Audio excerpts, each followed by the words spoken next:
Más de 12 millones de personas del Cuerno de África carecen de alimento, agua y asistencia sanitaria. Los indígenas solo queremos vivir bien, no mejor. Vivir mejor es explotar, es saquear, es robar. Que un nuevo desastre natural afecta a nuestro planeta, se oyen distintas voces afirmando que el hombre metió su mano en este golpe climático.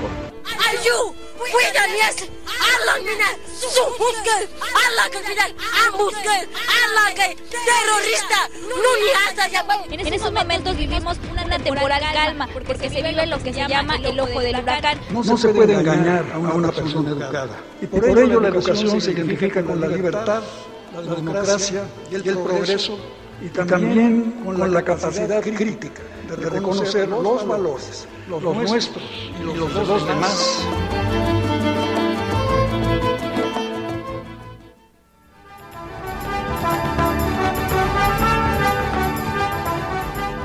La Madre Tierra, origen de la vida y hogar cultural del ser humano, presenta El Agro. El Agro es un espacio de noticias y de reencuentro con los que producen y hacen del campo el presente y futuro para la humanidad. Desde la sede de los sentimientos de la nación en México para el mundo, las noticias del agro. Iniciamos.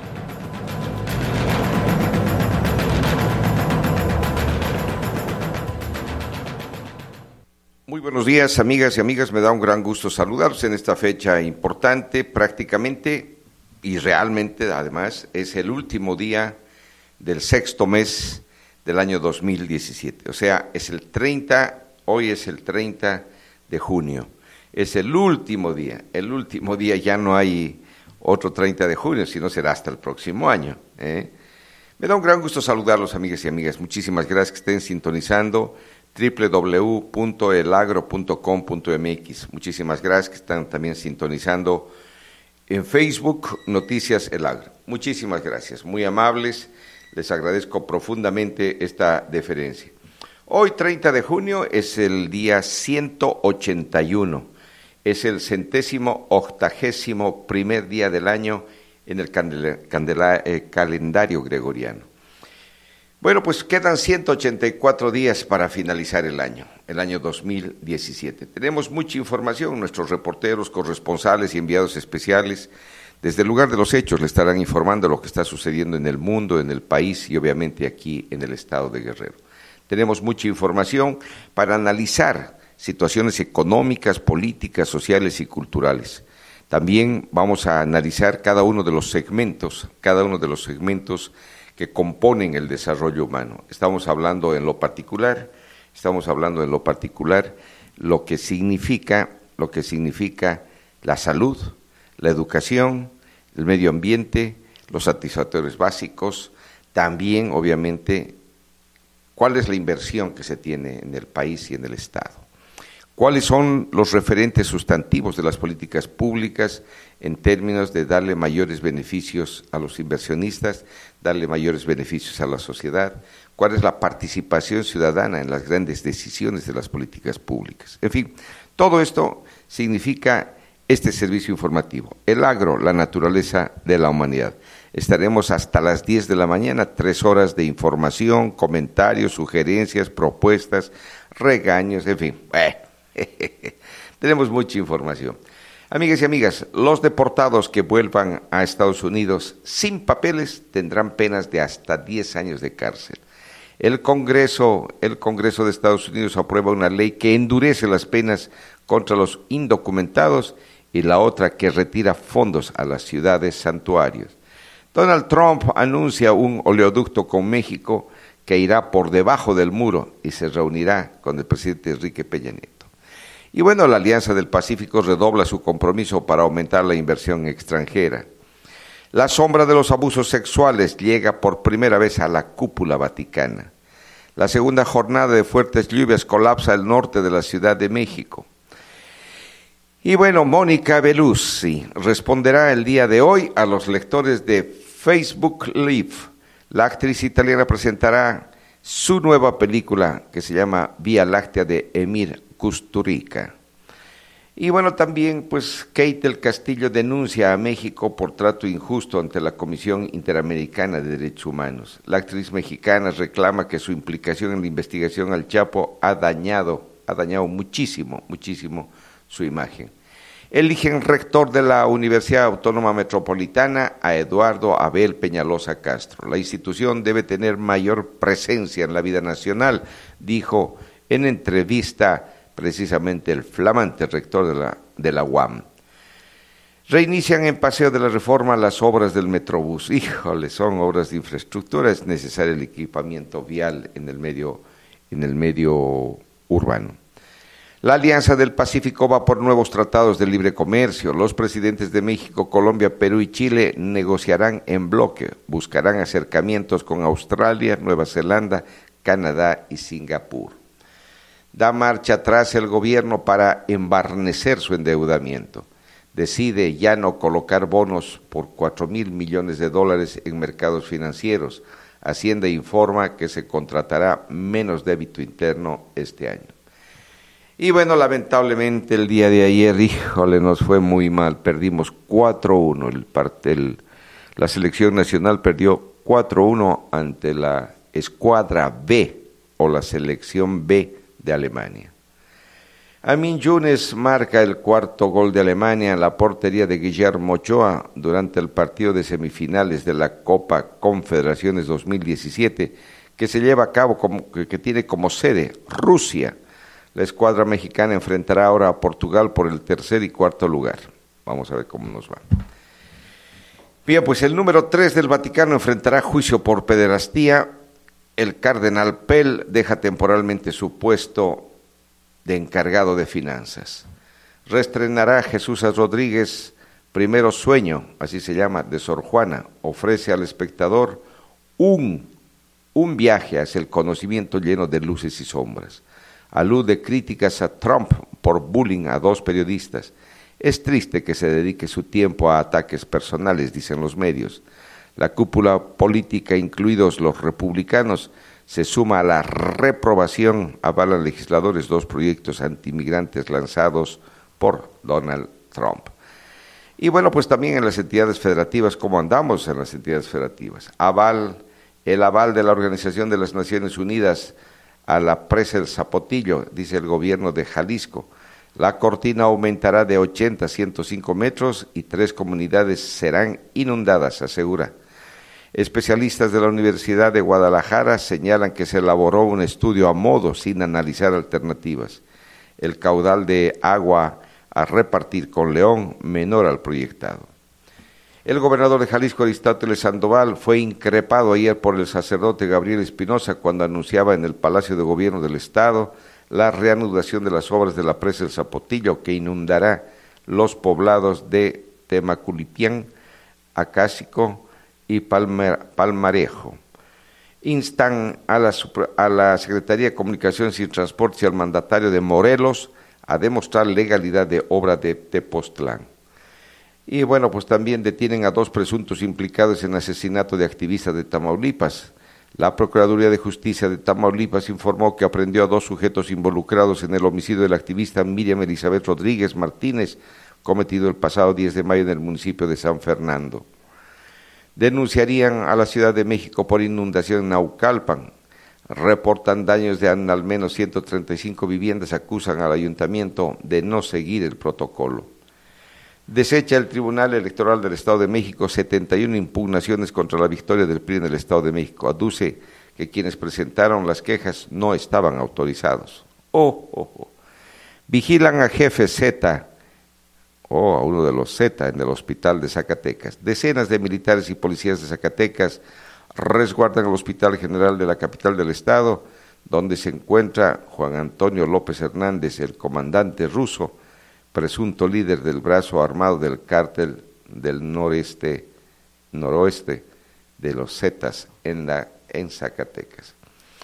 Y bueno, pues también hablando sobre cuestiones políticas, bueno, tenemos que hacer una revisión que propone el Partido Revolucionario Institucional, el PRI, propone en San Lázaro crear un sistema nacional contra adicciones. Detener el creciente consumo de drogas es el objetivo. Y bueno, políticas dirigidas a los derechos de la infancia padecen de adultocentrismo. México debe enfocarlas a las necesidades de este sector. Jan Harab, de la ONU en materia de derechos humanos. Persisten explotación, violencia física y sexual, maltrato, considera Luis Raúl González Pérez. Solo México puede indagar el espionaje. Rechaza el subsecretario Roberto Campa Cifrián la intervención de instancias extranjeras. ¿Qué dice el PRI acerca de la nueva política en México? Que la propuesta del Frente Amplio es muy cortita ante los retos del país, dicen los priistas. Los mexicanos quieren respuestas a problemas concretos, dice Claudia Ruiz Massieu. La secretaria general critica que panistas y perredistas solo pretendan derrotar al PRI. Están muy equivocados. Eso dice Claudia Ruiz Massieu. Y el sector del PRI pide eliminar requisito para ser candidato a la presidencia. El movimiento territorial del PRI planteó eliminar de los estatutos el requisito de militancia para elegir el candidato presidencial. Van a querer un candidato ciudadano, por lo visto. Y que ello permita dar oportunidad a quienes no hacen políticas dentro del partido, pero han dado buenos resultados de gobierno. Ahí vas. Mid. Bueno, evidente acuerdo, u otra persona, porque dice, pero han dado buenos resultados de gobierno. Ojo, preside un general mexicano, organismo adscrito a la Organización de los Estados Americanos. El general de brigada mexicano Luis Rodríguez Bucio asumió hoy la presidencia del Consejo de Delegados de la Junta Interamericana de Defensa. En una ceremonia ante la OEA, ante la Organización de los Estados Mexicanos, el general se convirtió en el primer militar connacional en presidir la entidad fundada en 1942, adscrita al sistema interamericano desde el 2006. Tendremos los pormenores. Y bueno, pues evidente acuerdo de corrientes del PRD para designar a los próximos dirigentes. Nueva Izquierda amaga con abrir proceso contra firmantes, de acuerdo con Andrés Manuel López Obrador. El Comité Ejecutivo Nacional prevé realizar un Consejo Nacional el 8 de julio para formalizar la convocatoria para la renovación de la dirigencia nacional del Sol Azteca. Miembros, bueno, también en otro tema no menos importante, presenta el Instituto Politécnico Nacional 7 denuncias ante la PGR por alteración de calificaciones. En total están involucrados en el ilícito 10 trabajadores del Instituto Politécnico Nacional. Gravísimo. Demanda la CONAGO, la Conferencia Nacional de Gobernadores, al menos demandan 1,000 millones de pesos para impulsar el sur-sureste del país. Los gobernadores admiten la deuda histórica que persiste en esa región. Y bueno, y en términos económicos, ¿cómo andamos en términos económicos? Bueno, se dispara el índice de morosidad en la SOFIPO. ¿Qué quiere decir esto de la SOFIPO? Bueno, pues esto significa sociedades financieras populares. Son entidades financieras que ofrecen servicios a 12% de la población adulta del país, residente en comunidades con escasa presencia de la banca tradicional, que comenzaron a reportar niveles de morosidad fuera de parámetros usuales, alertó la autoridad supervisora del sector. Y bueno, pues la PGR siempre usó Pegasus en lucha anticrimen, dice la señora secretaria de la secretaria de la Función Pública, la señora Arely Gómez, y la ex procuradora general de la República. Dice, mire, el uso del software Pegasus 500 para el espionaje y cualquier otra herramienta similar fueron empleadas durante su administración en la lucha anticrimen, siempre dentro del marco jurídico, dice. Bueno, es un tema también que está en la agenda nacional. Y bueno, pues también se esfuman propuestas de Margarita, cónclave del Partido Acción Nacional. Acuerdan piso parejo en la selección del candidato panista y celebrarán más reuniones, pero no definen las fechas, no definen las fechas. Vamos con más información. Continuamos con la naturaleza de la humanidad. Más información del medio rural. Bueno, pues ¿y cómo andamos aquí en el estado de Guerrero, en nuestra entidad federativa? ¿Qué temas tenemos? ¿Qué aspectos y escenarios se desarrollan? Bueno, pues entregan propuestas para ampliar derechos de los pueblos indígenas. Las reciben en el Congreso los diputados del PRD, Movimiento Ciudadano y Morena. Sus promotores plantean el reconocimiento de la policía comunitaria y la CRAC, que se reconozca en la Constitución del Estado de Guerrero el derecho a la consulta, al uso y disfrute colectivo de sus tierras, la revocación de mandato y que se garantice el derecho a la salud y a la educación. No se puede el todo o nada, les advierte. Y bueno, pues también exhorta el Congreso a Evodio a sancionar a funcionarios por desorden en el Acamoto. Se aprueba dictamen con votos de los diputados del PRI, PAN, Verde Ecologista y Movimiento Ciudadano, se abstiene Morena y vota en contra del PRD. Bueno, vamos a tener los pormenores también. Exigen instructores del Consejo Nacional de Fomento Educativo, de CONAFE, garantías de seguridad de las autoridades estatales y federales. 2 capacitadores han sido asesinados en los últimos meses, aseguran, luego del acto protocolario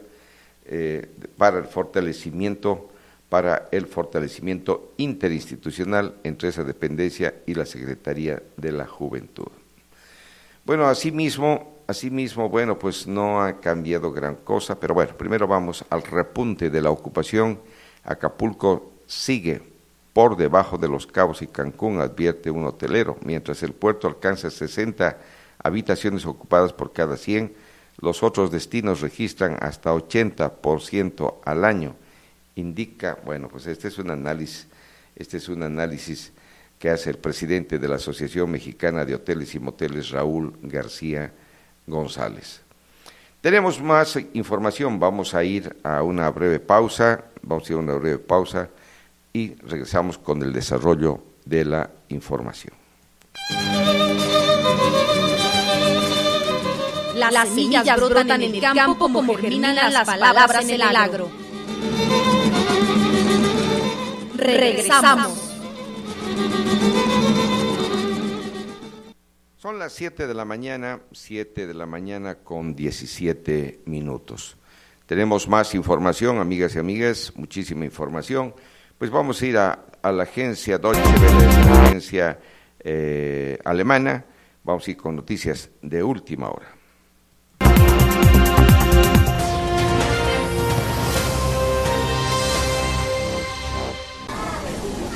En Estados Unidos entró en vigor el veto migratorio impuesto por el presidente Donald Trump. El Tribunal Supremo ordenó el pasado lunes permitir parcialmente la entrada en vigor de dicho decreto. La prohibición impide durante 120 días el ingreso de refugiados y durante 90 el de ciudadanos de Irán, Somalia, Sudán, Siria, Yemen y Libia. La entrada en vigencia del decreto migratorio coincide con la aprobación por parte de la Cámara de Representantes de 2 proyectos de ley destinados a endurecer las medidas contra los inmigrantes sin documentos. En Alemania, el Bundestag aprobó una resolución que asume la corresponsabilidad moral de Alemania en los crímenes cometidos en Colonia Dignidad. El asentamiento en Chile, donde se produjeron abusos sexuales masivos y que operó como centro de detención ilegal durante la dictadura de Augusto Pinochet. La colonia estaba dirigida por un ex oficial nazi. El texto insta al próximo gobierno a presentar un plan que sea debatido en el Parlamento para ofrecer ayudas y reparaciones. Irak anuncia la derrota de Estado Islámico y la caída de la mezquita de Mosul, donde proclamó su califato hace ahora 3 años. La comunidad internacional reacciona con prudencia a la declaración del gobierno iraquí. A la llegada de las tropas iraquíes al casco histórico de Mosul, la simbólica mezquita de Al-Nuri estaba destruida casi por completo. Los yihadistas la hicieron estallar hace una semana durante un bombardeo estadounidense.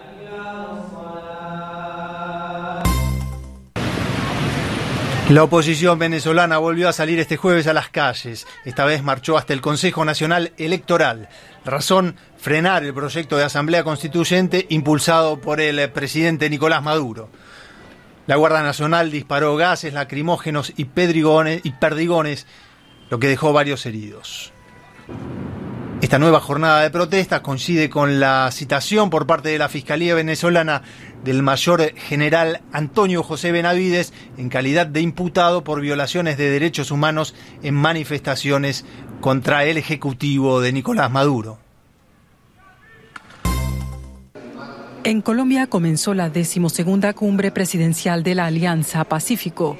Perú, México, Chile y Colombia tienen como prioridades en su agenda las políticas conjuntas de inmigración, turismo y medio ambiente, pero sobre todo la potenciación de sus relaciones económicas.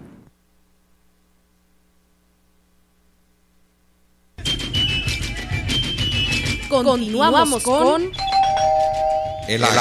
la naturaleza de la humanidad. Más información del medio rural. Y bueno, pues también el fin de la ocupación, dicen, es la única manera de alcanzar una paz duradera para Palestina e Israel. Los 50 años de ocupación de los territorios palestinos por Israel han alimentado ciclos recurrentes de violencia y represalias, dijo este jueves la vicesecretaria general de la ONU, Amina Mohamed, en la inauguración del foro para marcar los 50 años de esa ocupación, que se celebra en la sede del organismo mundial durante 2 días.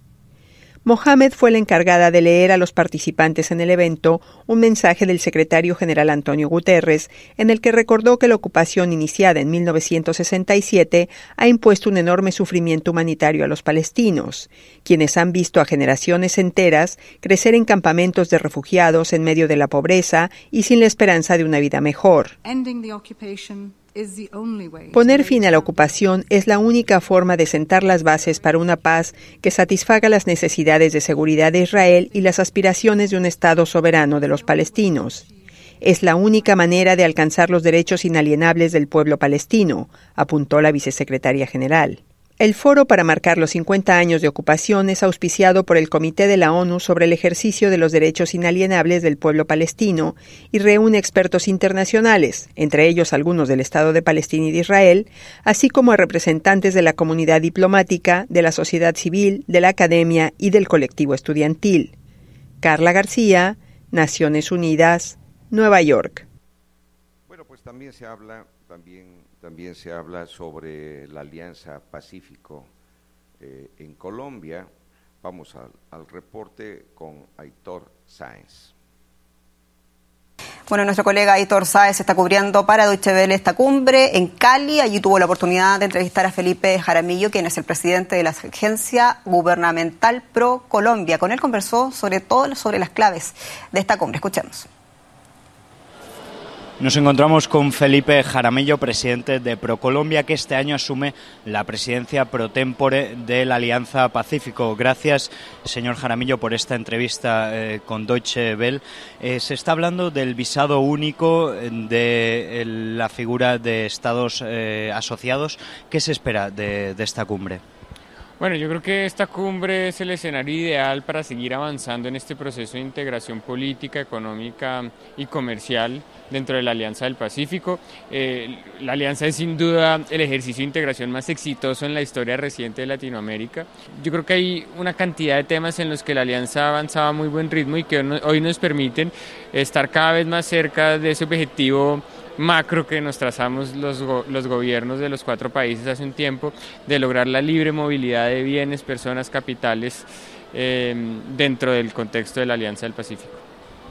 ¿La región tiene la tendencia de mirar hacia China o hacia la Unión Europea? A ver, la Alianza del Pacífico y sus 4 países miembros tienen relaciones comerciales muy fuertes con la Unión Europea. Tenemos acuerdos comerciales o de libre comercio con la Unión Europea y la intención es seguir afianzando esos lazos, pero también es cierto que desde el momento mismo de su concepción la Alianza del Pacífico nació con la idea de incrementar el comercio y los lazos económicos de los países de la cuenca del Pacífico latinoamericana con países de la región de Asia-Pacífico, algunos de los cuales en su mayoría de hecho ya son países observadores de la Alianza del Pacífico. Es posible que algunos se conviertan en estados asociados, que es una nueva figura que se va a establecer en esta cumbre y que sin duda pues va a permitir dar un paso adicional en ese objetivo de acercarnos cada vez más a esa región del mundo. Y por último, una pregunta obligatoria: ¿cómo afecta la crisis en Venezuela a los países de la región? A ver, yo creo que la crisis que hoy se vive en Venezuela tiene un impacto en toda Latinoamérica. En el caso particular de Colombia, es un país con el que compartimos una frontera muy extensa. En su momento Venezuela fue el socio comercial más importante de Colombia y para nosotros es muy importante la estabilidad política, social y económica en ese país. Venezuela no es un tema que esté dentro de la agenda de trabajo. No podría afirmar lo mismo en torno a las discusiones que se van a tener ya a nivel de gobierno, de los ministros, de los presidentes, pero lo que sí les puedo decir es que hay una preocupación real de parte de todo el continente por la situación actual. Gracias, señor Felipe Jaramillo. Son las palabras de Felipe Jaramillo para Deutsche Welle, el presidente de ProColombia. Continuamos con El Agro. la naturaleza de la humanidad. Más información del medio rural.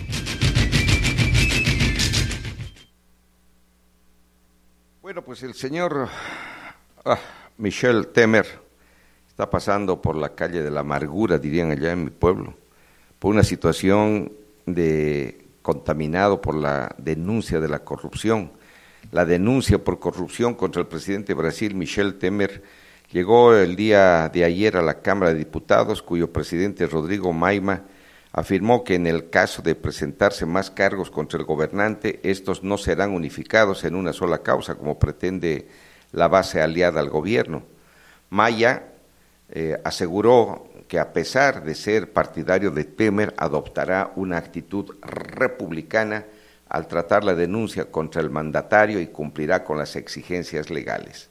La Cámara Baja dio inicio al análisis de la demanda por corrupción pasiva contra el presidente presentada por el Procurador General Rodrigo Janot al Supremo Tribunal Federal. Dicho órgano legislativo es responsable de la autorización para que eventualmente la Corte abra una causa penal contra el mandatario. Para autorizar la apertura del proceso se requieren 2/3 del Pleno, es decir, 342 votos sobre un total de 513 diputados. Para Maia, en caso de que la Procuraduría presente otra denuncia como se prevé, los procesos deben ser tratados por separado por ser acusaciones diferentes. Creo que Janot enviará otra denuncia si se tratara de la misma pieza, no vendría en partes, dice. Como es un hombre inteligente, no va a copiar y pegar. Presentará otros argumentos, explicó. Se espera que presente al menos otro cargo por tentativa de obstrucción de la justicia contra Temer. Maia señaló que es necesario ser paciente porque esta es la primera vez que un presidente de la República es acusado formalmente de corrupción. Dice, miren, vamos a construir juntos de manera democrática, aquí no hay voluntad por ser parte de la base y aliado del mandatario, de no cumplir ni un milímetro el reglamento de la Cámara y la Constitución, aseguró. Estoy discutiendo con todos los líderes, incluida la oposición, a pesar de que mi partido es la base, el de aquí será un debate republicano porque la institución debe ser preservada. No es para defender la posición del presidente, ni la de sus contrincantes, ni la de la Procuraduría, dijo. Precisó que aún no sabe si suspenderá el receso legislativo que debería comenzar el 17 de julio, dependiendo del trámite del proceso. Y bueno, pues sobre este mismo tema nos vamos a Telesur. Vamos a ver, Brasil, ahí de Brasil, Temer afronta acusaciones por corrupción y gran rechazo popular. Y Brasil vivirá este viernes un nuevo paro general, movilización que ocurre en el momento que Michel Temer es acusado de corrupción e intenta aprobar reformas neoliberales que son calificadas por las centrales sindicales como deshumanas. Nuestros corresponsales en este país acompañan de cerca este escenario y nos cuentan la siguiente historia. Mientras es acusado de corrupción pasiva, el presidente de facto Michel Temer sigue buscando aprobar reformas impopulares. Nuestro rumbo, mis amigos, está dado. Nós seguiremos adiante. Seguiremos adelante y yo tengo absoluta convicción que todos los brasileños lo quieren. La opinión de Temer no es la misma encontrada en las calles de Brasil. El vendedor Flávio Silva es uno de los brasileños que rechazan la reforma laboral. Yo pienso que la reforma que él está haciendo no debería ser aprobada, porque para nosotros los trabajadores, para la clase trabajadora, será algo muy malo. Es decir, yo no la aprobaría, no la apruebo. El discurso de Temer no encuentra base en las encuestas, que apuntan a que más del 70% de la población rechaza otra reforma también propuesta por Temer, la reforma jubilatoria. Yo pienso que va a empeorar porque en vez de ser menos tiempo para jubilarse, ahora tendrá que pasar más tiempo para poder jubilarse. Y cuando ya se tenga el tiempo para jubilarse será tarde. La persona ya va a morir. Para rechazar estas reformas propuestas por Michel Temer, el pueblo de Brasil prepara para este viernes un nuevo paro general. Por todo el país, actos ocurrirán en ese día que, sin lugar a duda, será histórico para la clase trabajadora. Para las centrales sindicales, movimientos y partidos políticos que organizan el paro, solamente la presión popular es capaz de frenar el avance de la retirada de derechos comandada por Temer. Para mañana existe mucha expectativa, mucha esperanza de que toda la sociedad se movilizará. Y Paraná va a parar para demostrar a ese gobierno que no es posible que solo los trabajadores paguen esa cuenta. Además de exigir la salida de Michel Temer y elecciones directas, los movimientos sociales han presentado un plan de emergencia para sacar a Brasil de la crisis. Reforma agraria, democratización del Estado y desarrollo, empleo y renta son algunos de los 10 puntos presentados. El plan tiene el sentido de presentar algo frente a la necesidad de cambiar el proyecto que hoy proponen para Brasil. Un proyecto que no fue el que ganó en las urnas desde el 2003, pero que con el golpe de Estado está siendo implementado. Más allá del paro general que se realizará este viernes en Brasil, los movimientos populares prometen reforzar la movilización para impedir las reformas de Michel Temer y exigir elecciones directas inmediatas. Desde Río de Janeiro, André Vieira y Sebastián Soto, Telesur, Brasil.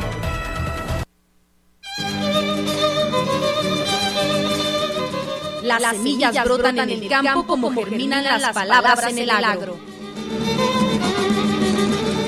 Regresamos.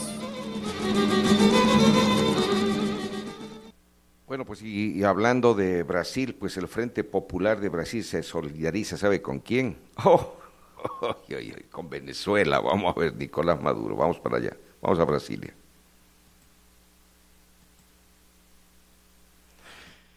Y bueno, pues mientras pasa esta situación, bueno, pues allá en... El Frente Popular de Brasil se solidarizó con Venezuela en relación a los últimos hechos de violencia que han sido generados por la derecha. Vamos a ver el comunicado. La militancia refiere que, y vamos a citar textualmente, estos ataques son de carácter terrorista y constituyen graves hechos en el contexto de una escalada violenta contra la República Bolivariana de Venezuela. El documento destaca, y seguimos citando textualmente, la oposición venezolana en complicidad con los gobiernos imperialistas y reaccionarios de Estados Unidos en América Latina, entre ellos el gobierno de facto de Brasil, se dedican a la ejecución de un plan de golpe de Estado para derrocar al gobierno ilegítimo quiero decir, del presidente de Venezuela. Los movimientos populares brasileños rechazan los intentos de golpe de Estado en Venezuela y expresan su apoyo con el pueblo y gobierno bolivariano.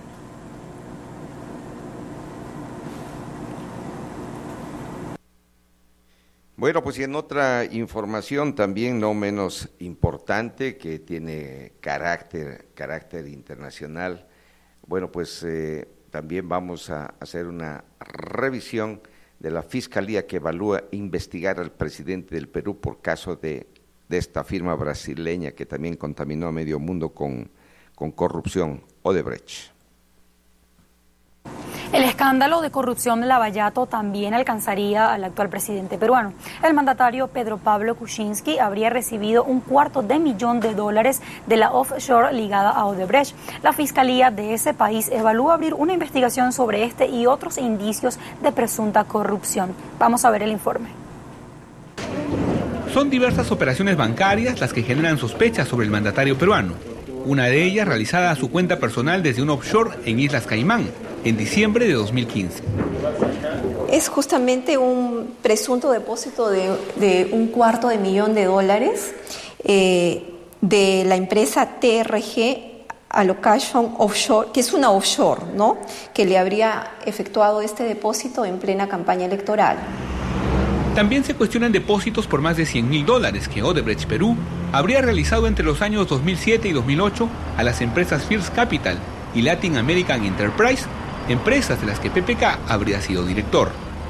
La Procuraduría ad hoc para el caso Lavallato pidió a la Fiscalía investigar dichos movimientos financieros.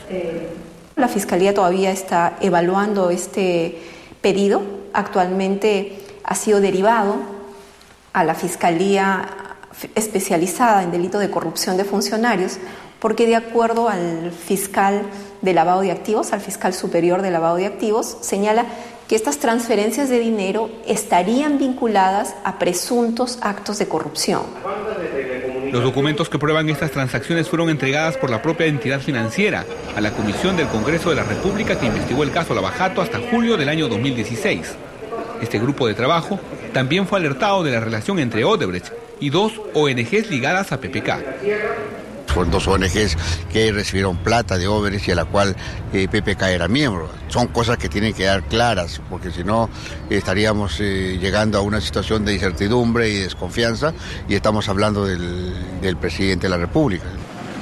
La noticia también generó reacciones entre los peruanos de a pie. Tantas cosas que pasan en este país que cualquier cosa puede suceder. ¿Entiendes? No solamente él, hay un montón de involucrados. Tiene que haber una investigación profunda, porque es muy delicado. Es el gobierno. Si el presidente es responsable, tiene que investigarse todo esto a fondo. Kuczynski podría ser el 4º mandatario peruano investigado por corrupción en el caso Lavallato. La Fiscalía viene procesando a Ollantumala, Alan García y Alejandro Toledo, este último en condición de prófugo. Jaime Herrera, Telesur, Lima. El señor Leopoldo López. El Águila. Es un programa dedicado al campo. Los campesinos siembran y nosotros consumimos. Y bueno, híjole, este caso Odebrecht está terrible. América Latina, un socio clave en el desarme y la no proliferación de armas nucleares. Como región libre de esas armas puede promover el diálogo para salir del estancamiento en el que se encuentra un tratado de la Organización de las Naciones Unidas que prohíbe los ensayos nucleares. Y bueno, pues haciendo una recapitulación de la semana, pues adiós a las armas, bienvenida a la paz, dicen en Colombia. De conformidad con la hoja de ruta establecida el pasado 29 de mayo, finalizó la tercera fase de la dejación de armas individuales de los combatientes de las FARC-EP.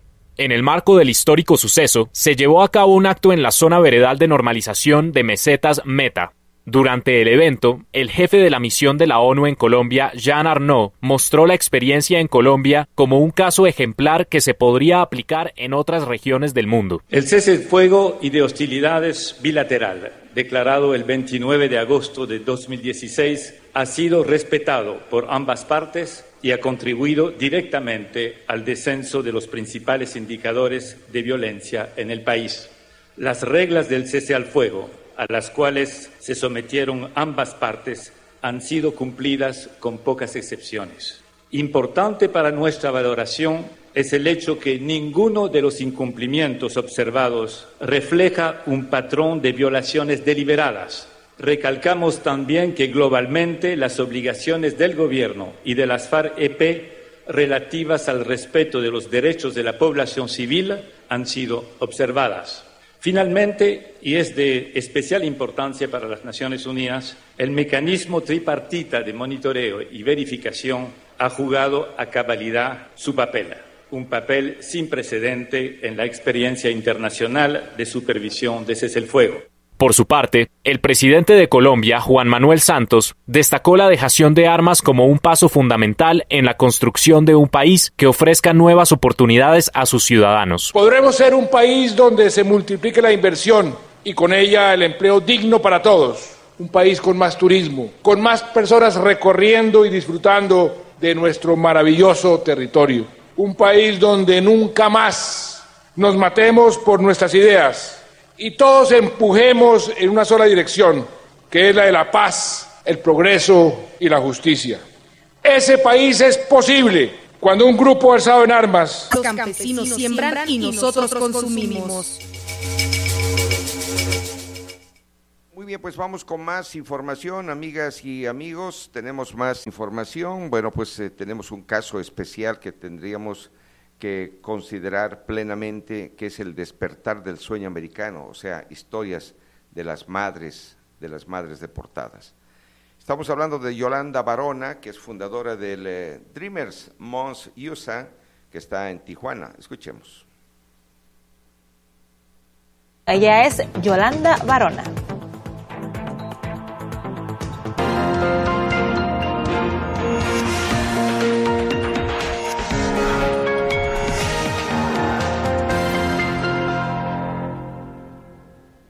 Bienvenidos a una nueva emisión de su programa Entrevista. Hoy nos encontramos en la ciudad fronteriza mexicana de Tijuana para conversar con la fundadora de Dreamers Moms, una asociación que apoya a todas las madres que han sido deportadas y separadas de sus hijos, quienes siguen viviendo en Estados Unidos. Ella es Yolanda Barona.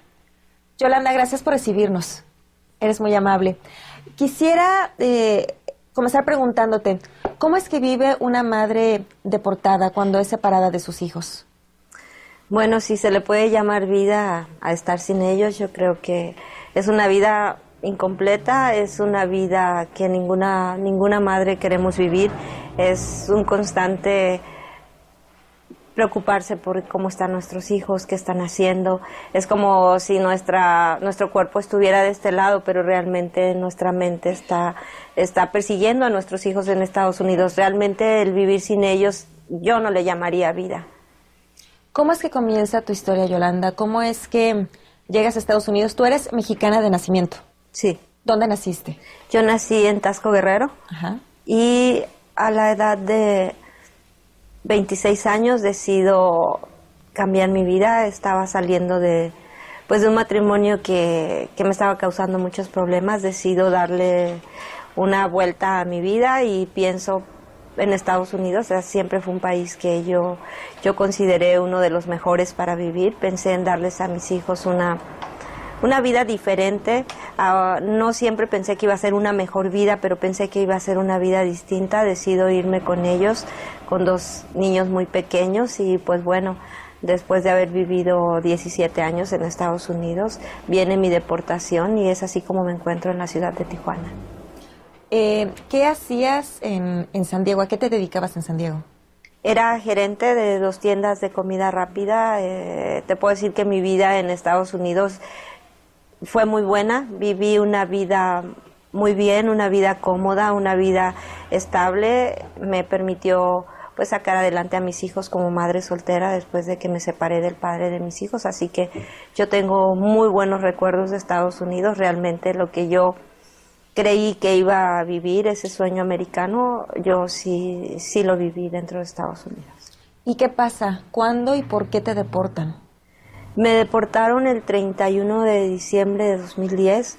Yo entré legalmente a Estados Unidos con visa de turista. Permanecí dentro del país siempre, pues, con esa visa. Salgo por la garita de Tecate el 31 de diciembre a hacer un mandado. Y pues al querer reingresar a Estados Unidos ya no se me fue permitido reingresar. Me cancelaron mi visa. Y pues bueno, es así como mi año nuevo lo pasé en un centro de detención y pues bueno, en un abrir y cerrar de ojos mi vida cambió por completo. Lo más triste y de lo que más me acuerdo es que no sé si ese día le di un beso a mi hija, si le di un abrazo, entonces eso me duele mucho porque no me pude despedir de ellos. Tiene ya más de 6 años que yo no veo a mi hija y para mí realmente esto ha sido un calvario. ¿Tus hijos siguen viviendo en San Diego? Mis hijos están en San Diego, mi hijo se nacionalizó, ahora es ciudadano norteamericano, mi hija está, pues bueno, aplicando por DACA, ese famoso permiso de estudiantes, ya le fue negado una vez por falta de pruebas de residencia, pero pues estamos luchando porque ella tenga un estatus migratorio satisfactorio, porque yo no quisiera que ella viviera la misma pesadilla que yo estoy viviendo. Ella llegó a la edad de 6 años y pues ella prácticamente se siente parte de Estados Unidos, su cultura es totalmente norteamericana, aunque nunca ha olvidado sus raíces, habla un español perfecto, muy educado, pero ella no conoce México, ella de lo único que se acuerda era de su maestra del kinder y no tiene grandes recuerdos y pues bueno, estamos también luchando porque ella pueda tener su permiso de estudiante muy pronto. ¿Tienes nietos? Tengo nietos. Mi hija tuvo una bebé cuando era una adolescente, era muy pequeñita y pues bueno, a mi nieto no lo conozco, no he tenido la fortuna de abrazarlo, aunque lo veo por Skype y ya me vino a ver una vez por el muro en Parque de la Amistad, pues para mí sigue siendo doloroso ver cómo pasan los años, cómo van sucediendo cosas importantes en la vida de mis hijos y el no estar presente, créeme que me ha dejado huellas muy grandes. A veces creo que Dios nos da las peores o las más fuertes batallas a la gente que probablemente tenemos la capacidad de poderlo soportar, pero hay ocasiones en las que creo que ya no puedo, porque es muy difícil el ver cómo mi hijo se casó, haber presenciado su boda por Skype, el poner cara de felicidad cuando por dentro te estás muriendo, porque son sucesos muy importantes de los que uno se va perdiendo y que jamás en tu vida vas a poderlos recuperar. Tú has hablado de que cuando deportan a un sostén de una familia, como en tu caso, una madre de familia, se da un efecto dominó en todos los integrantes, en todos los miembros precisamente de una familia. ¿Me podrías ahondar un poquito más acerca de cuáles fueron las secuelas que vivió toda tu familia después de tu deportación, de este efecto dominó que vivieron? Mira, pues realmente yo creo que el efecto dominó empezó cuando el pilar de la casa, el sostén económico de esa casa se va. Aunque teníamos un poco de ahorros, pues no duraron mucho tiempo. Mi hija dependía y mi nieta totalmente de mí, emocionalmente, económicamente, en todos los sentidos y pues de un día para otro la mamá ya no estaba ahí, ya no había quien los llevara a la escuela, quien llevara a la niña con la niñera. Me quedé con las llaves del trabajo, la caja fuerte estaba cerrada. No solamente afectó a mi familia, afectó a la comunidad que estaba alrededor mía. Pasa el tiempo, mi hijo tiene una pequeña falla en su corazón. Siempre fue muy apegado a mí, sigue siendo un chico extraordinario, un hijo que de verdad me considero muy afortunada y a él empieza a afectar y se le sube la presión altísima, termina en el hospital y el doctor le dijo, pues, ¿qué te pasa? Y él comenzó a platicar, pues, deportaron a mi madre, estoy muy preocupado porque está en la frontera. Empieza a perder cabello de su barba, de su cabeza, termina rapándose completamente y el doctor le dijo, pues no es nada, todo esto es estrés. A mí me preocupaba mucho el pensar que mi hijo estuviera con la presión altísima y fuera a suceder algo muy grave. Mi hija como consecuencia se queda sola con la niña, no tenían un lugar ya después de unos meses a donde vivir, tuvo que dejar el departamento. Y el papá de la niña supo que yo ya no estaba con ella, la llevó a la corte, le peleó la custodia de la niña y finalmente la niña fue arrebatada de los brazos de mi hija. Este es el momento en que no la recupera y créeme que me siento responsable de todo eso. Yo lo llevé a ese país, yo cometí el error de haber salido por esa frontera ese día y una cosa tras otra, la cuenta del banco se perdió. Mis carros se perdieron, a mí ya no me importaba la cuestión económica en sí, sino la inestabilidad que estaba sufriendo mi hija. Mi hija dejó de hablar conmigo por 1 año, estaba muy enojada conmigo porque ella pensaba que la decisión que yo tomé de haber salido había sido mi responsabilidad y sí lo fue. Ella me pidió que no saliera ese día, me dijo, no vayas, ¿a qué vas? Mira, no te arriesgues. y el que le hayan quitado mi nieta, mi hija, a mí me da un cargo de conciencia grandísimo, y estas son las consecuencias de una deportación, el perderte de los momentos más maravillosos, el haber perdido todo por lo que luchaste por casi 2 décadas. Y pues bueno, ahora es mi despertar del sueño americano. Esta es la pesadilla que estoy viviendo, y es por eso que todos los días me levanto, para que en algún momento esta lucha que estamos teniendo a diario, esta batalla, este infierno, dé resultado y en algún momento se respeten los derechos de los ciudadanos norteamericanos a permanecer con sus familias. Puede haber un cambio en la ley del 96, que es cuando la gente que quiere regularizar su situación migratoria no se puede, y es ahí donde vienen los castigos de 10 años, de 20 años, de por vida, como en mi caso, que fue así como me castigaron. Entonces, el ser activista para mí es una prueba muy grande, es un reto, es un trabajo, es algo que emocionalmente me llena, y que yo creo que esta lucha con el tiempo va a dar resultados y las cosas van a cambiar. ¿Qué pasa en el momento, o en qué momento realmente te das cuenta de que ya estás deportada y es una realidad que no puedes regresar? Entiendo que pasa todo un año nuevo, que estás detenida y te liberan o te deportan en Tijuana. ¿Es en donde te están deportando? Sí, de Garita de Tecate me pasaron para Tijuana. ¿Y en qué momento tú entiendes, tú comprendes realmente lo que estás viviendo? ¿En ese momento lo entiendes?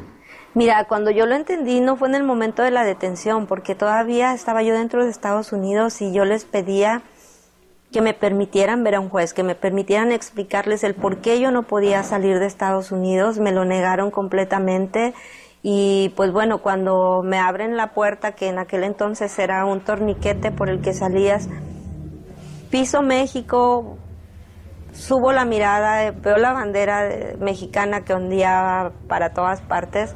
En ese momento entendí que esa era mi realidad, que yo no sabía cuándo iba a regresar con mis hijos, que mi vida había cambiado drásticamente y que volvía a empezar de cero, y que estaba perdiendo lo que más quería porque no había manera de que yo regresara. Entonces esa realidad me pegó muy duro. Sentí como que me habían aventado un pozo del que yo no sabía si iba a salir viva o muerta. Yo de verdad que los primeros días hay cosas de las que no me acuerdo, estoy bloqueada totalmente. Bueno, pues esta es una declaración de la señora Yolanda Barona. Vamos con Radio Universidad. Muchas gracias, muy amable Sergio Campo Arista, ahí en el noticiario de Radio Universidad Autónoma de Guerrero. Nos estamos enlazando con noticiario del agro, la naturaleza de la humanidad, como todos los días a esta hora. Te agradezco mucho la deferencia, muchas gracias, muy buenos días, Sergio Campo. Buenos días, Sergio. Muchas gracias, muy amable. Bien, pues el tema de hoy día, que va a ser un escándalo el próximo año, ya es un escándalo mundial, por el tsunami, así le llaman, el tsunami de Odebrecht. Odebrecht es hablar un poco de la corrupción en América Latina y el Caribe, que no es noticia. Incluso algunos aberrantemente la consideran normal. ¿Y qué quiero decir con esto? Pero en todo hay niveles. Para ello, la magnitud de la corrupción desarrollada por la multinacional brasileña Odebrecht ha tenido un impacto singular, un tsunami que no solo se llevó grandes cantidades de dinero, sino también el interés público. Los detalles de la compleja maquinaria corrupta salieron a la luz el 22 de diciembre del año pasado. Ese día, el Departamento de Justicia y la Fiscalía de Estados Unidos publicaron la confesión, la declaración en la que los directivos de la empresa Odebrecht admiten haber pagado aproximadamente $788 millones en 11 países de América Latina y Mozambique. Según el documento, entre el 2001 y 2016, Odebrecht, con sus conspiradores, con conocimiento y voluntariamente, conspiraron y acordaron con otros proveer de forma corrupta $cientos de millones para el beneficio de funcionarios extranjeros partidos políticos extranjeros, funcionarios de partidos políticos, candidatos de partidos políticos extranjeros y para obtener y retener negocios. La confesión delata la prostitución del interés público. Los directivos de Odebrecht involucraron a docenas de gobiernos, incluyendo jefes de Estado, entre ellos a Juan Manuel Santos, presidente de Colombia y reciente Nobel de la Paz. También fueron involucrados ministros, senadores y otras personas que hoy son investigadas o que ya fueron encarceladas. La indignación y la exigencia inmediata de justicia son evidentes. Aunque no fue posible acceder a la lista completa de proyectos corruptos, la información pública en cada país da cuenta de lo siguiente. 6 países vamos a empezar.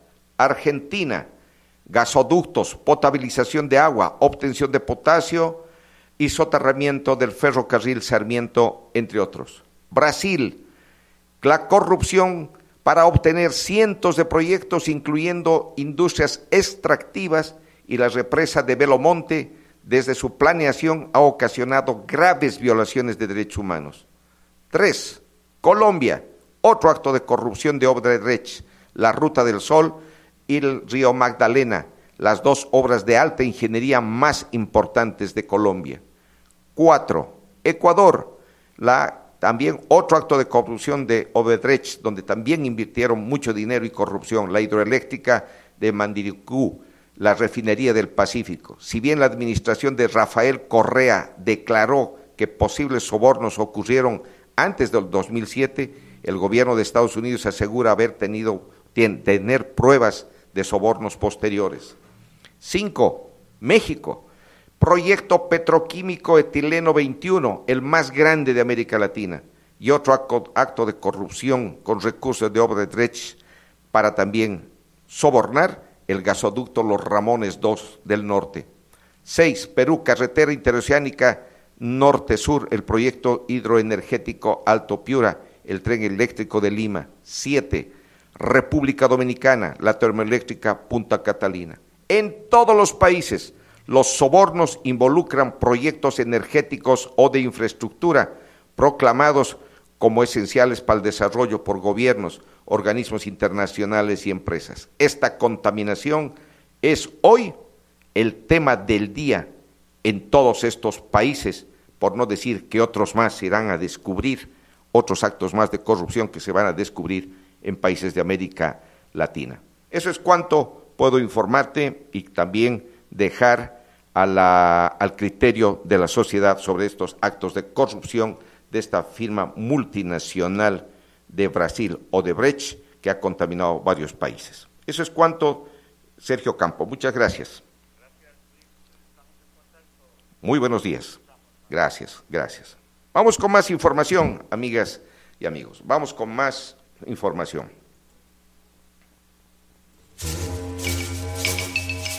El agro. Este es un programa desde el Diálogo Carajo. Los campesinos siembran y nosotros consumimos.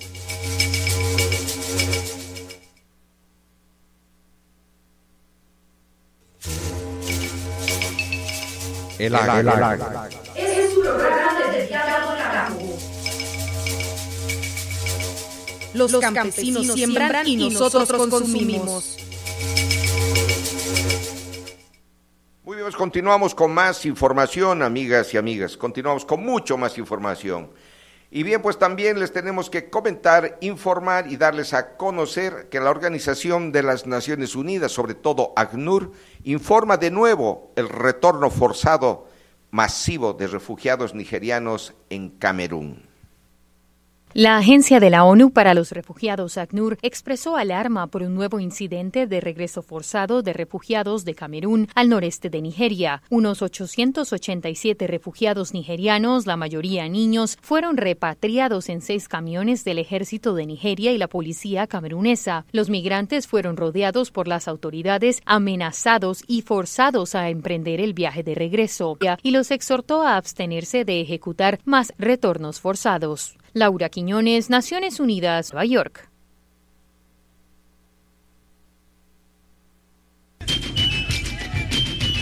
Continuamos con El agro. la naturaleza de la humanidad. Más información del medio rural.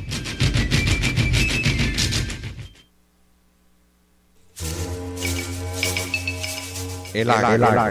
Es un programa dedicado al campo. Los campesinos siembran y nosotros consumimos. Bien, pues vamos con más información, amigas y amigos. ¿Cómo estamos en México? Vamos a un corte informativo con Notimex. Corte informativo Notimex. México. El presidente Enrique Peña Nieto y su homólogo de Estados Unidos, Donald Trump, se reunirán durante la cumbre del G20 para analizar temas de la relación de ambas naciones, informó la Secretaría de Relaciones Exteriores. Internacional. Con solo 6 años de existencia, la Alianza del Pacífico es el mecanismo de integración más exitoso de América Latina, aseguró el secretario de Relaciones Exteriores, Luis Videgaray. Megalópolis. Por segundo día consecutivo, diversas vialidades de la Ciudad de México sufren las consecuencias de los encharcamientos provocados por las lluvias, por lo que las autoridades alertaron a tomar las previsiones necesarias. Megalópolis. El juez octavo de distrito en materia administrativa, Fernando Silva García, resolvió que sí es posible continuar con la construcción de la línea 7 del Metrobús en Paseo de la Reforma, luego de que las autoridades capitalinas obtuvieron la autorización general del Instituto Nacional de Antropología e Historia. Deportes. 2 goles en menos de 10 minutos sentenciaron a México, que fue goleado 4-1 por Alemania, en las semifinales de la Copa Confederaciones Rusia 2017, en el Estadio Ficht de la ciudad de Sochi. Cultura. Inspirada en la obra cumbre del escritor Gabriel García Márquez, la bailarina y coreógrafa japonesa Yumiko Yoshioka creó 100 años luz de soledad, pieza de danza butó que presentará al público mexicano el próximo 4 de julio en el Teatro de la Danza del Centro Cultural del Bosque. Espectáculos. El Catálogo de Oro de la Sociedad de Autores y Compositores de México prepara un magno concierto en el Centro Histórico de la Ciudad de México, donde interpretarán las 40 canciones más importantes del prolífico compositor y autor José Alfredo Jiménez. Notimex, Comunicación Global.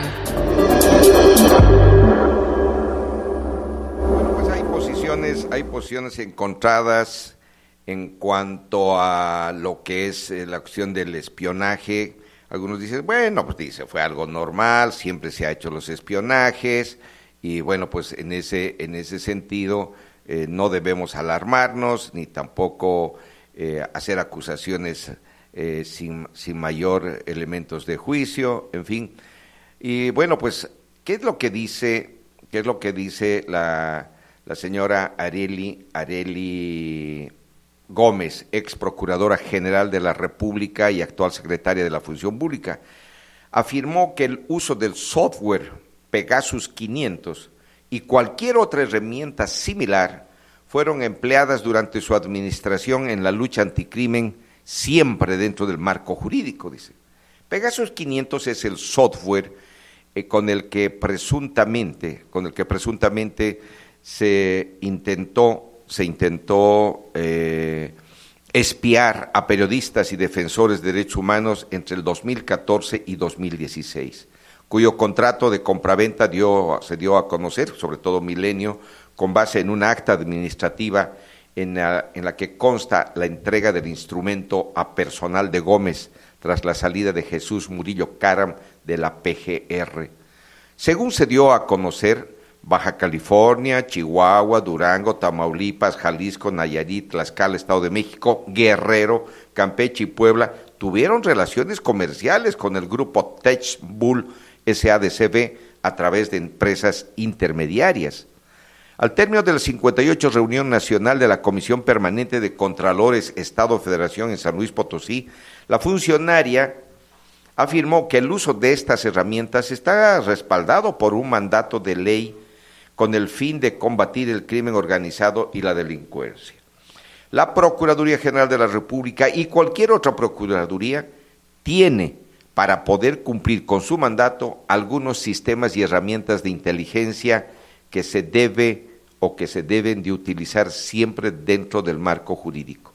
Eso lo mandatan la ley y la Constitución. Durante mi gestión, dice la señora Arely Gómez, siempre fueron apegadas al marco jurídico, lo que la ley nos da para combatir a la delincuencia organizada y al crimen, dijo la titular de la dependencia de marzo del 2015 a octubre del 2016. De acuerdo con el acta administrativa de la PGR, el manejo del software Pegasus 500 quedó en manos de Arely Gómez a través de Cristian Noé Ramírez Gutiérrez, su entonces jefe de la oficina de la Procuradora. El señor Noé Ramírez se ha desempeñado en el círculo cercano de la funcionaria, como lo demuestra su registro curricular. La primera institución en la que ambos coincidieron fue la Fiscalía Especializada para la Atención de Delitos Electorales, donde ambos trabajaron de enero del 2007 a junio del 2010, y la señora Arely Gómez como titular y Ramírez como subdirector de enlace con los auxiliares del Ministerio Público. Cuando la funcionaria fue elegida senadora, Cristian Ramírez fue su asesor parlamentario y después, al ser nombrado titular de la PGR, la acompañó para ser jefe de su oficina. En ese encargo, en noviembre de 2015, Ramírez recibió a Rafael Avilés, director general de Información de Actividades Delictivas del Centro Nacional de Planeación, Análisis e Información para el Combate a la Delincuencia. El malware coincidió con el periodo en el que se intensificaron las presuntas actividades de espionaje a periodistas, activistas y defensores de derechos humanos. Actualmente tiene a su cargo la Coordinación General de Órganos de Vigilancia y Control de la Secretaría de la Función Pública, y entre sus facultades está coordinar a los titulares de los órganos internos de control de la dependencia, a las entidades de la Administración Pública Federal y la PGR, así como titulares de las unidades de responsabilidades e interrelacionarlos con la titular de la Secretaría de la Función Pública. Bueno, este señor es maestro en Derecho Constitucional y Amparo, licenciado en Derecho por la UNAM y especialista en Justicia Constitucional y Tutela Jurisdiccional de Derechos por la Universidad de Pisa en Italia. Y bueno, y hablando sobre este mismo tema, bueno, pues el senador Gil Swart del Partido Acción Nacional, tras confirmarse que fue espiado, el senador Gil Swart afirmó que la intención es una forma de crimen organizado que debe castigarse con prisión. Escuchemos. El día de hoy, Citizen Lab de la Universidad de Toronto confirmó tras un peritaje que mi teléfono celular sí fue infectado por el malware Pegasus. Es altamente probable que uno de los 3 intentos de ataque alcanzara su objetivo y lograra infectar mi teléfono. El ataque supone una violación a mi privacidad, a mis derechos como persona y como mexicano. Sin embargo, reviste de particular importancia que el intento de espionaje se realizó entre el 15 y el 17 de junio de 2016, cuando ocupaba la presidencia del Senado de la República, uno de los 3 poderes de la Unión y uno de los 3 poderes públicos de la democracia mexicana. Momentos en los que discutíamos en la Cámara Alta, entre otras cosas, el Sistema Nacional Anticorrupción. El hecho es condenable desde todos sus ángulos. Nada justifica que un gobierno federal o local, del signo que sea, o un particular que hubiese tenido acceso de manera ilegal a cualquier sistema de espionaje, pretenda o tenga el poder de vigilar a una persona. Es una forma de crimen organizado. Es un delito grave y debe ser castigado con prisión. Hoy se sabe que el sistema solo se vende a gobiernos. Sabemos también que algunas dependencias federales y gobiernos locales tuvieron acceso a Pegasus.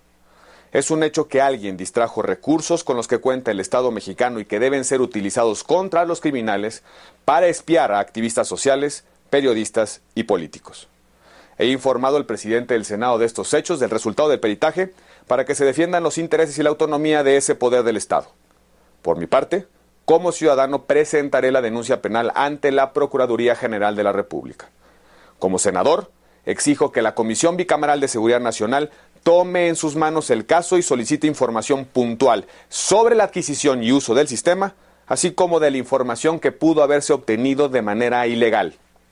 Junto con la dirigencia y las bancadas parlamentarias del PAN, solicitaremos una investigación internacional para que quien espió termine en la cárcel.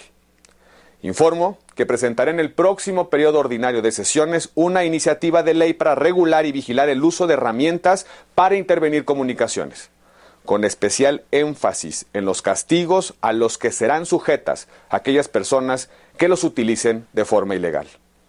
En nuestra sociedad democrática, los valores asociados a las libertades individuales deben ser defendidos por encima de todo y por encima de cualquier cosa.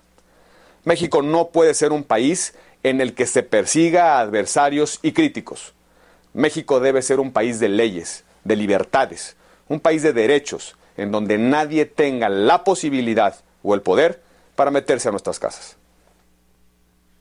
Y bueno, pues sobre este mismo tema, amigas y amigos, bueno, la verdad es que, híjole, causó un revuelo internacional, bueno, porque esto se publicó en el New York Times, ahí salió toda esta lazonada que se convirtió, bueno, en un escándalo que todavía sigue en boga, y bueno, pues muchos reconocen que sí fueron espiados, y bueno, pues lo que dijo New York Times que generó un escándalo. Sin embargo, si vale el término, sin embargo, el gobierno federal dijo, jamás hemos investigado a periodistas y menos a promotores de la defensa de los derechos humanos. Vamos a ver qué dice Roberto Campa Cifrián, que es el subsecretario de Derechos Humanos de la Secretaría de Gobernación. Dice, mire, el Estado mexicano no puede aceptar que instancias internacionales realicen una investigación directa sobre las denuncias de presunto espionaje contra defensores de derechos humanos y periodistas, pues esta tarea corresponde a las autoridades nacionales, es lo que dice Roberto Campa Cifrián. Por su parte, el presidente de la Comisión Nacional de Derechos Humanos, Luis Raúl González Pérez, señaló que el organismo a su cargo realiza una investigación independiente sobre el espionaje, por lo que ya solicitó información a las dependencias federales señaladas. Ambos fueron entrevistados al finalizar el foro de análisis Los derechos de la infancia y la adolescencia en México, la Agenda 2030, que se realizó el día de ayer. Campa Cifrián, el subsecretario de Derechos Humanos de la Secretaría de Gobernación, subrayó que la Fiscalía Especial para la Atención de Delitos Cometidos contra la Libertad de Expresión, dependiente de la Procuraduría General de la República, ya informó cuál será el procedimiento en las indagatorias para el que ha involucrado a instancias internacionales que seguramente podrán apoyar y que al final se arroje luz sobre qué sucedió. En su opinión, el gobierno mexicano ha estado abierto a la cooperación y al escrutinio internacional, pero cuando la propuesta es que organismos internacionales se hagan cargo de las tareas que corresponden a las instituciones nacionales, por lo menos de mi parte hay reserva, dijo Campa Cifrián. A su vez, Raúl González, presidente de la Comisión Nacional de Derechos Humanos, informó que ya se solicitaron medidas cautelares para quienes denunciaron haber sido afectados por el espionaje, además de que se pidió información a dependencias señaladas como las Secretarías de la Defensa Nacional, la Procuraduría General de la República y el Centro de Investigación y Seguridad Nacional, las que tienen 15 días para responder a la Comisión Nacional de Derechos Humanos. Miren, dice, les pedimos toda la información de que dispongan, como las contrataciones, cómo y quiénes las hicieron, en qué condiciones las hicieron, y cuáles son las restricciones y los criterios, cuáles los protocolos, quiénes son los responsables del manejo de esa información.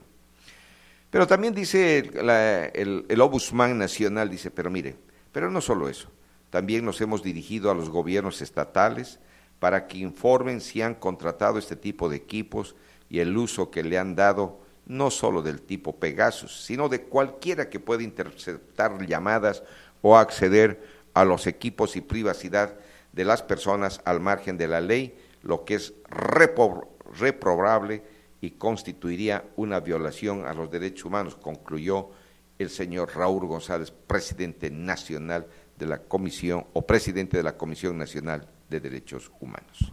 Vamos a una pausa. Continuamos con El Agro. La naturaleza de la humanidad. Más información del medio rural. Y usted, amigas y amigos que nos están sintonizando, ¿ya tienen planeado qué van a hacer este fin de semana?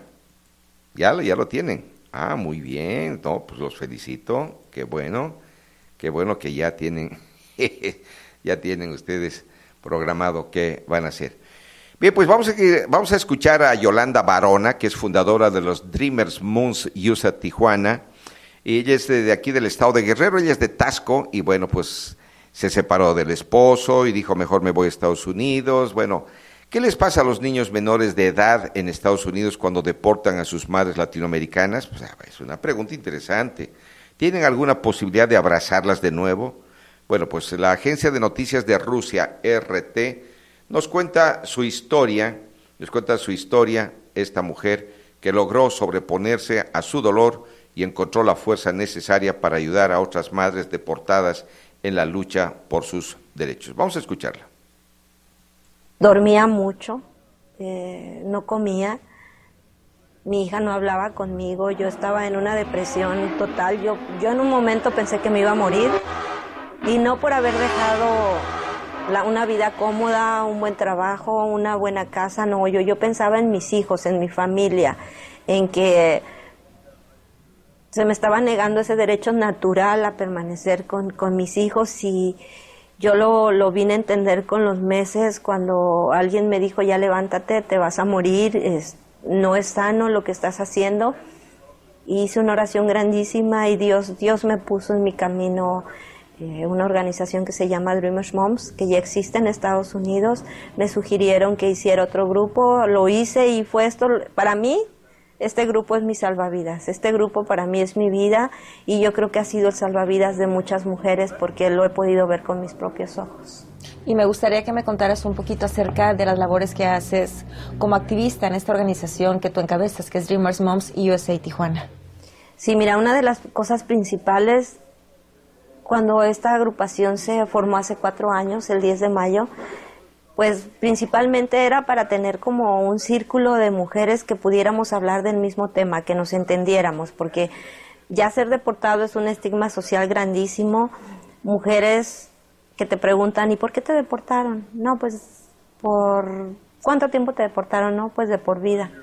Y la primera reacción era decirme, pues, ¿qué hiciste? O sea, ese rechazo, hasta yo veía como la gente se hacía para atrás, como pensando haber matado a alguien, a lo mejor era narcotraficante, cosas tan graves, ¿no?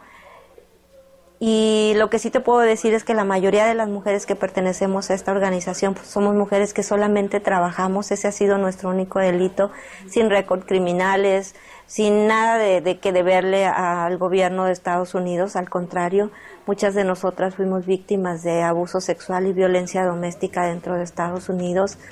Y este grupo primero se formó para dar apoyo, después conseguimos psicólogos, que es una parte muy importante, después con el tiempo conseguimos abogados que nos están ayudando, nos están asesorando para poder regresar legalmente con nuestros hijos y pues bueno, al final somos como una familia, nos preocupamos unos por otros, nos apoyamos, tratamos de cualquier donación que llega, dársela a las mujeres que más lo necesitan y con orgullo te digo que la mayoría de las mujeres también de esta organización somos mujeres que estamos trabajando, somos mujeres que no nos hemos dado a ningún vicio, somos mujeres íntegras que queremos regresar con nuestras familias con la cara en alto y para nosotros es una prueba muy difícil, pero este grupo es una bendición realmente. Yolanda, si me lo permites, es momento de hacer una pequeña pausa y enseguida regresamos desde la ciudad de Tijuana para continuar con esta conversación con la fundadora de Dreamers Moms USA Tijuana, Yolanda Barona.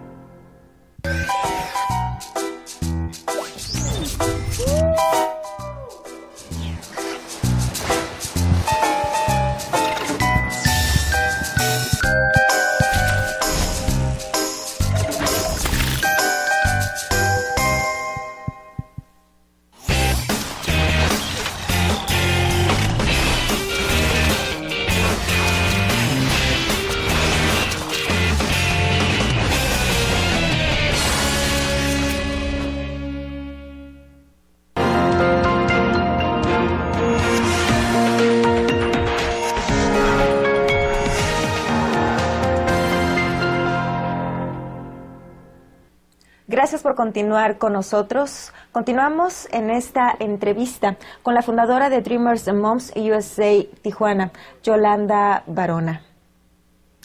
Yolanda, ¿cuántas personas son aproximadamente las que has estado atendiendo? ¿Cuántas madres han sido apoyadas por Dreamers Moms USA Tijuana? Mira, me haces esa pregunta y se me viene a la mente que tengo una base de datos que ni cuando yo la empecé a ver se me hacía increíble que hubiéramos tocado ya tantas mujeres. Actualmente en Tijuana vemos más de 48 mujeres, pero trabajamos con mujeres de otros países. Yo te estoy hablando que hemos hablado con más de 200 mujeres con las que hemos tenido trato directo, con las mujeres que están en otros países como Brasil, Argentina. Algunas están en la Ciudad de México, son las que nos mandan o nos escanean sus documentos de deportación, nosotros las pasamos a los abogados. Entonces me puse a pensar y sí, han sido más de 200 mujeres con las que hemos hablado y pues bueno, afortunadamente hasta ahorita ha parado un poco la deportación de las mujeres. Quisiera que no siguiera habiendo más deportaciones, pero desafortunadamente con todas estas promesas del ahora presidente de Estados Unidos, pues nos estamos temiendo lo peor, pero te puedo decir que estamos listas, estamos preparadas y pues yo le pido a Dios que las deportaciones de mujeres especialmente no sean masivas. ¿Qué pasa con el tema legal? Ustedes, a pesar de que son madres de familia, no pueden volver a ver a sus hijos, aunque ellos sigan en Estados Unidos, las leyes no las protegen, no las amparan. No, definitivamente no. Nosotras como mujeres indocumentadas, pues si no teníamos los derechos estando dentro de Estados Unidos, pues fuera es muy difícil. El problema no es el que nuestros hijos que ya son mayores puedan salir a vernos. Yo soy muy afortunada porque mi hijo me visita regularmente, pero hay madres que desafortunadamente eran madres solteras, sus hijos eran muy pequeños, ellas salieron deportadas y pues bueno, con el paso de los años los hijos fueron dados en adopción, el gobierno se quedó con ellos, madres que no saben dónde están sus hijos. Yo he visto mujeres que están a punto de perder la razón, madres que se han enterado que sus hijos fueron dados en casas de adopción como hermanitos, pero separados, a ellos también los separaron, mujeres que no tienen comunicación con sus hijos, se les niega el derecho por lo menos a una llamada telefónica, a estarse comunicando vía Skype. Entonces son unas cosas con las que ahorita estamos luchando. Hay muchos grupos promigrantes dentro de Estados Unidos, iglesias que nos apoyan, nos visitan y pues nuestra meta principal y la que yo tengo muy en mi cabeza este año es tratar de pelear esos derechos de esos ciudadanos, ya sean hijos, esposos o esposas que perdieron algún familiar por la deportación.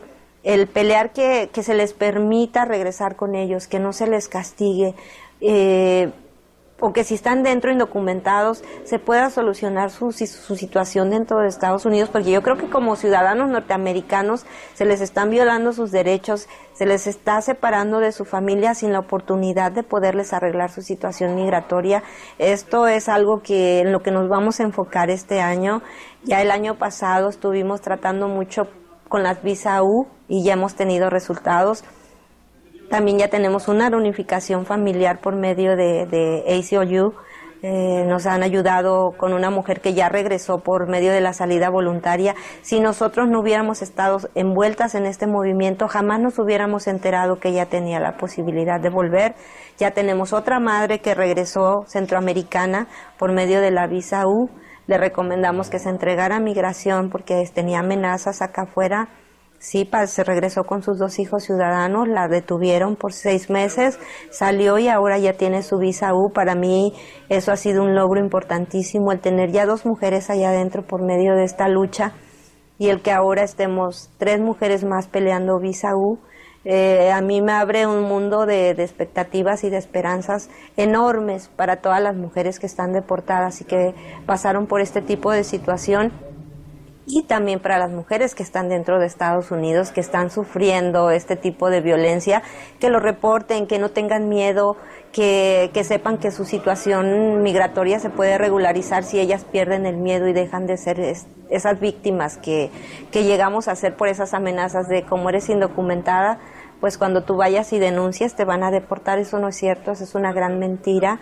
Ahora las leyes están cambiando, la visa U es noble, perdona casi todo, y son dos cosas en las que nos hemos enfocado mucho y que sabemos que con el tiempo van a dar resultados muy, muy grandes, y es por eso que todos los días nos levantamos peleando por ese derecho de regresar con nuestras familias. ¿Consideras que hay voluntad política para apoyar a las madres que han sido deportadas en este proceso de reencuentro con sus hijos?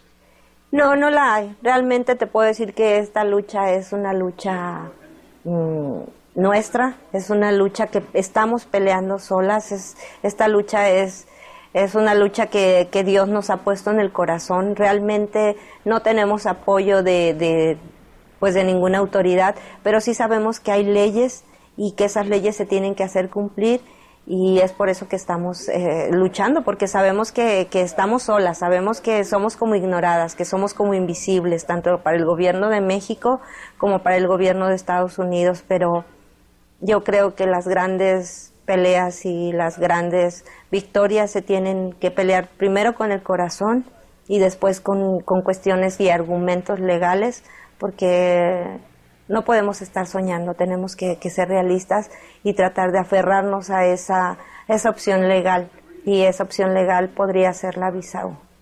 Tú que has vivido en carne propia los problemas que conlleva una migración, una deportación, ¿qué cambios propondrías en las políticas para que pues no se lleguen a este punto en donde se separan familias por tantos años como tú lo has vivido?